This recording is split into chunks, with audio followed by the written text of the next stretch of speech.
Assalamualaikum warahmatullahi wabarakatuh. Perkenalkan, nama saya Sanas Amalia Anjani dengan nomor induk mahasiswa 2000264 dari program studi Pendidikan Teknik Bangunan kelas A, Fakultas Pendidikan Teknologi dan Kejuruan, Universitas Pendidikan Indonesia.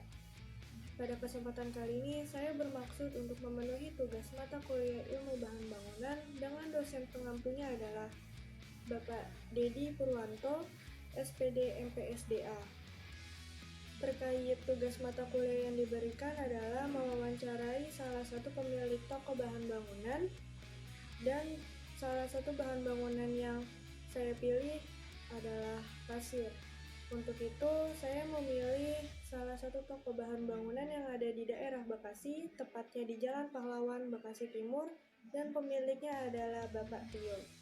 Sebelumnya, Bapak Tio merasa keberatan jika dilakukannya pembuatan video dengan beliau, jadi saya melakukan alternatif lain dengan tetap melakukan wawancara melalui rekam suara. Dan di sini saya bersama dengan Bapak Tio di salah satu toko bahan bangunan pasir daerah Bekasi di Jalan Pahlawan, Bekasi Timur. Tio, saya akan bertanya mengenai topik pasir. Yang pertama, ada jenis pasir apa saja yang Bapak sediakan di toko bahan bangunan Bapak? Ya, di toko saya ini saya menjual jenis-jenis pasir. Yang pertama ada pasir bangka, yang kedua pasir cor cuci, yang ketiga ada pasir cor abu, yang keempat ada pasir rangkas, yang kelima ada batu split, dan yang keenam batu kasir tuh. Dari jenis-jenis pasir tersebut, untuk fungsinya bagaimana, Pak? Fungsinya itu yang pertama pasir bangka itu fungsinya dia bisa digunakan untuk plester tembok, bisa juga digunakan untuk buat ngecor. Itu semua tergantung kebutuhan dari setiap pekerjaannya itu. Yang cor cuci itu kebanyakan digunakan untuk ngecor sih, karena dia bahannya itu memang kasar. Lanjut ke pasir abu. Pasir abu itu bisa juga untuk buat melur lantai, buat pasang keramik, buat melur bawah. Bisa juga dia buat plester ataupun ngecor. Selanjutnya itu pasir rangkas. Pasir rangkas digunakan kebanyakan pada umumnya untuk plester. Sedangkan split itu biasanya dia untuk campuran bahan baku untuk ngecor. Yang terakhir ada sirtu. Sirtu itu kebanyakan digunakan untuk menguruk tujuannya supaya dasar itu kelihatan lebih tinggi. Nah, untuk kan kita berada di daerah Bekasi nih Pak, pastikan harga setiap daerah juga beda-beda. Untuk di toko bahan bangunan Bapak sendiri, harga yang Bapak tetapin di sini itu berapa Pak? Yang pertama itu saya menjual harganya per kubik. 1 kubik pasir bangka itu saya jual 350. Pasir cor cuci per kubiknya 300. Pasir abu saya menjual harga 250. Yang rangkas juga sama 250. Sedangkan split harganya itu 270. Dan yang terakhir sirtu saya jualnya harga dengan 200 per kubik. Ini harganya semua masing-masing per kubik. Ya, terima kasih. Jadi kesimpulannya, di toko bahan bangunan Bapak Tio ini terdapat jenis-jenis pasir, yaitu pasir bangka, pasir cor cuci, pasir cor abu, pasir rangkas, batu split, dan pasir batu. Demikian yang bisa saya sampaikan, kurang lebihnya mohon maaf. Wassalamualaikum warahmatullahi wabarakatuh. Assalamualaikum warahmatullahi wabarakatuh. Perkenalkan, nama saya Fadil Muhammad Arwan. Sekarang saya akan review tentang bahan-bahan bangunan seperti tako, batu bata merah, hebel. Nanti saya akan mereview itu. Nah, selagi saya mereview, saya juga akan mewawancarai orang yang sudah berpengalaman tentang batu bata, hebel, dan bata pintu. Nah, kebetulan saya di sini sedang berada di tempat proyek pembangunan rumah baru. Nah, di sini saya juga akan menanyakan orang-orang yang berpengalaman, khususnya yang sudah berada di sini. selagi saya berada di luar, saya juga tidak lupa mengikuti protokol COVID-19 seperti membawa masker, membawa selain sedia hand sanitizer, dan pastinya selalu sharing tentang informasi yang saya dapati dari ilmu bahan bangunan yang saya pelajari. Nah, di sini ada 3 jenis bahan bangunan. Pertama ada batu bata. Batu bata itu terbuat dari tanah liat yang dipanaskan hingga warna merah batu bata ini hingga jadi seperti ini. Nah, biasanya ukuran dari batu bata itu sendiri yaitu 5 dikali lebarnya 11 cm dan panjangnya 22 cm. Nah, selanjutnya ada batako. Nah, batako itu sendiri biasanya terbuat dari semen dan pasir kasar. Biasanya dimensi batako itu untuk tingginya 10 cm dan untuk lebarnya 20 cm dan panjangnya sekitar 40 cm.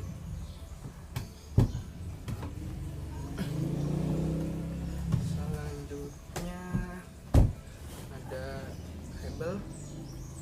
Hebel ini biasanya terbuat dari bahan pasir kuarsa, gipsum, air, semen, dan pasta aluminium untuk pengembangnya. Ukuran biasanya dari hebel itu sendiri untuk tingginya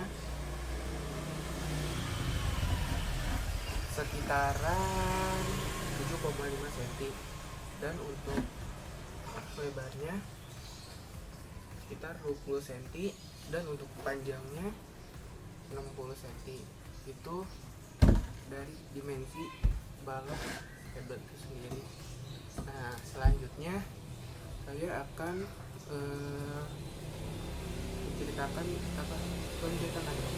menambahkan informasi tentang apa kelebihan dan kekurangannya dari 3 bahan tersebut. Nah, yang pertama saya akan menjelaskan tentang kelebihan dari batako ini.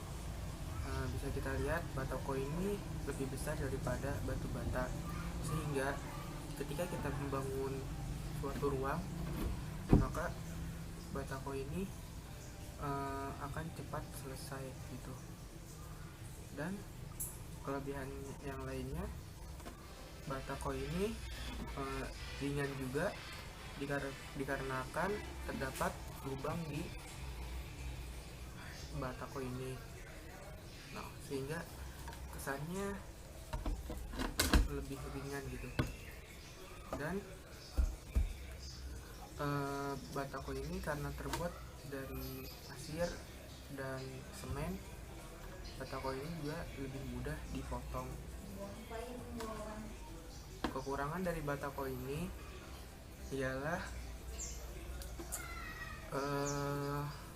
karena terdapat lubang di tengahnya, maka batako ini gampang retak dan mudah juga untuk dibolongi. Selanjutnya ada hebel. Bisa kita lihat kalau hebel ini mempunyai ukuran dimensi yang cukup besar, sehingga apabila kita memakai bahan ini maka ketika kita bangun suatu ruang akan lebih cepat selesai. Dan hebel ini juga mempunyai ketahanan yang cukup kuat. Setelah itu, keuntungan lainnya tidak memerlukan banyak perekat karena ukuran suatu dimensi yang cukup besar. Mungkin kekurangannya ini terdapat dari harga yang relatif mahal. selanjutnya itu ada batu bata. Bisa kita lihat batu bata ini dimensinya cukup kecil, sehingga jika kita bawa kemana-mana atau kita bawa dengan truk ini akan lebih ringan dan bisa kita bawa banyak itu dibandingkan dengan hebel atau batako. Nah, batu bata ini juga lumayan cukup kuat karena dia tanah liat yang dipanaskan dengan suhu yang cukup tinggi.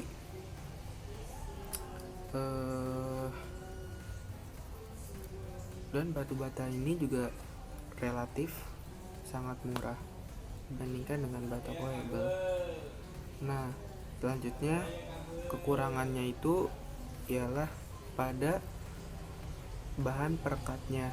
Kenapa sih kok bisa gitu bahan perekatnya? Karena jika kita sambungkan batu bata dengan batu bata lain, maka ini akan menimbulkan perekat yang cukup banyak dibandingkan hebel atau batu bata atau batako. Selanjutnya kekurangan yang lainnya itu ketika kita nyambung, maka kita memerlukan waktu yang cukup lama dibandingkan dengan batako atau hebel. Ya, mungkin segitu saja.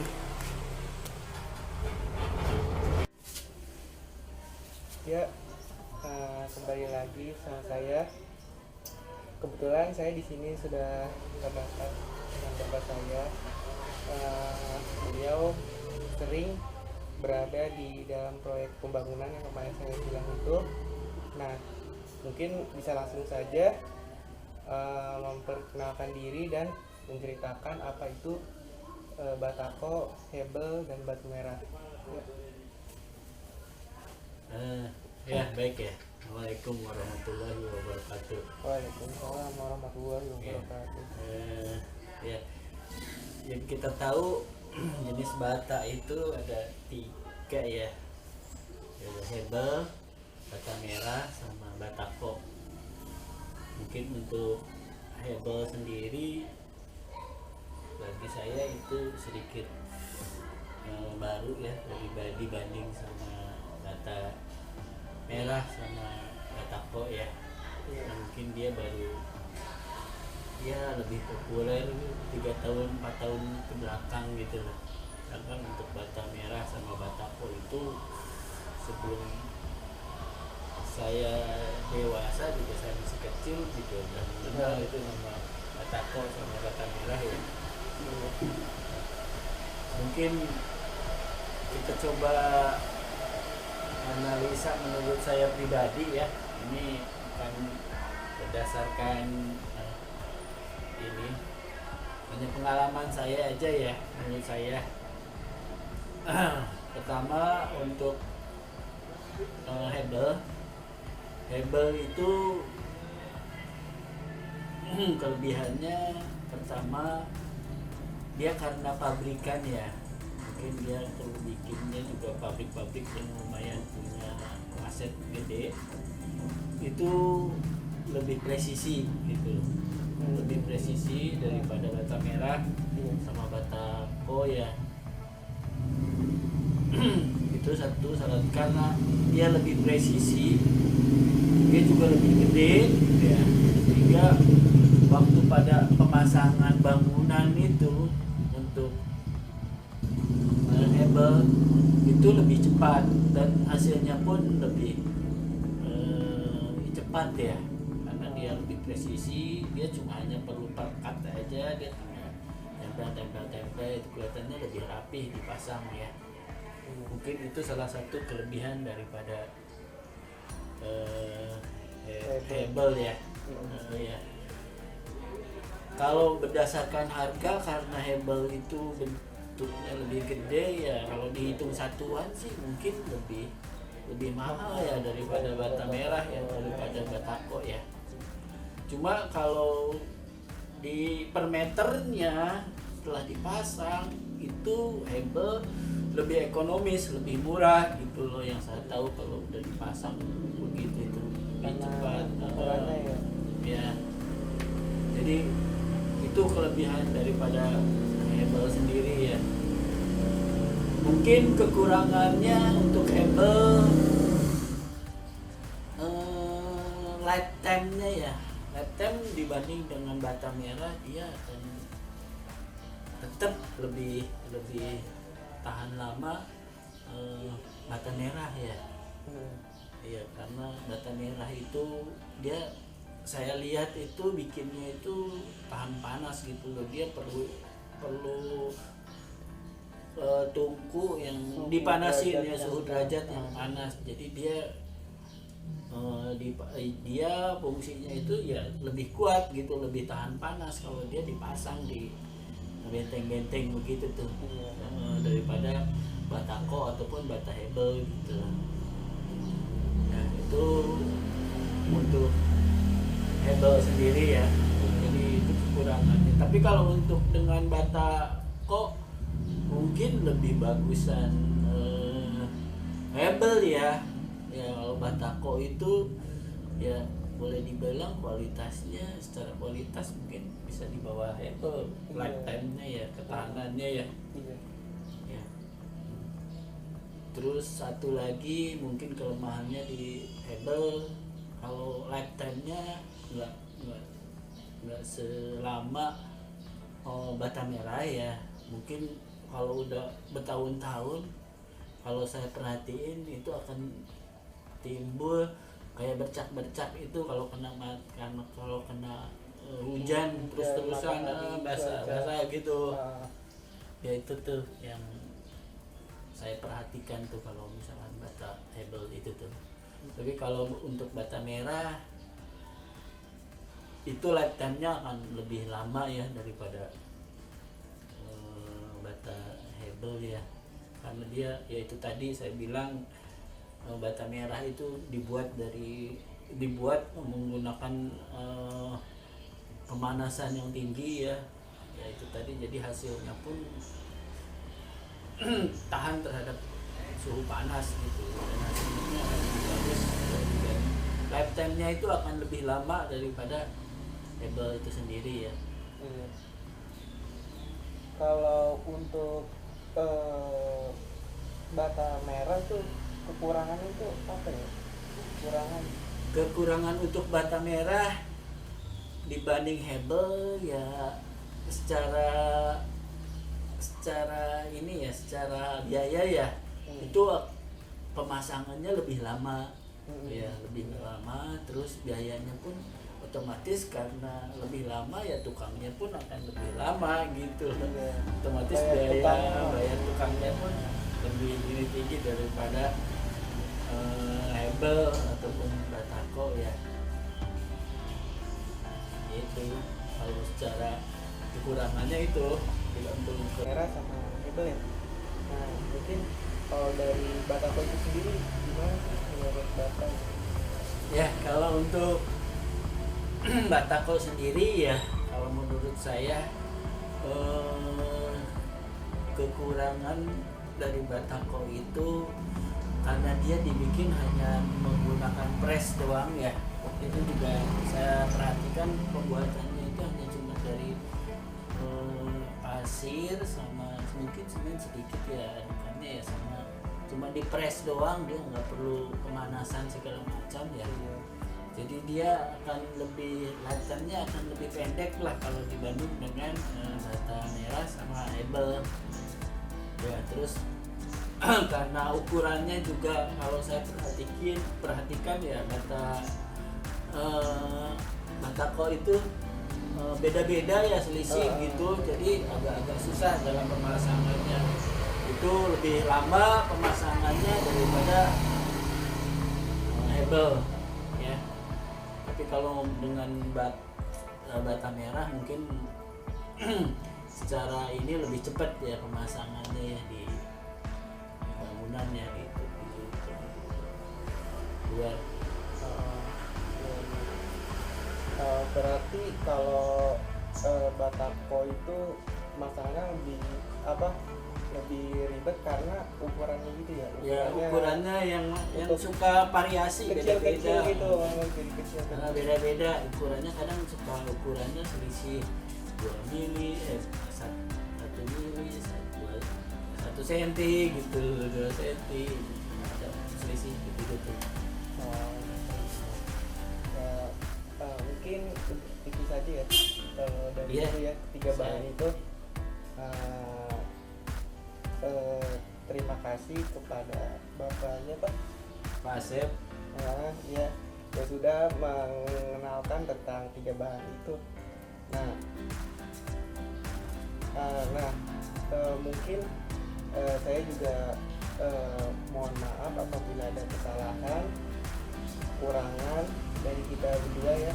Karena kita juga masih belajar, masih lihat pengalaman dari tiga bahan-bahan itu. Jadi jangan puas kalau sudah menonton video kami.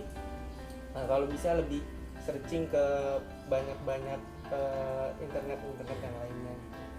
Ya mungkin kita pamit undur diri. Kurang lebihnya mohon maaf. Assalamualaikum warahmatullahi wabarakatuh.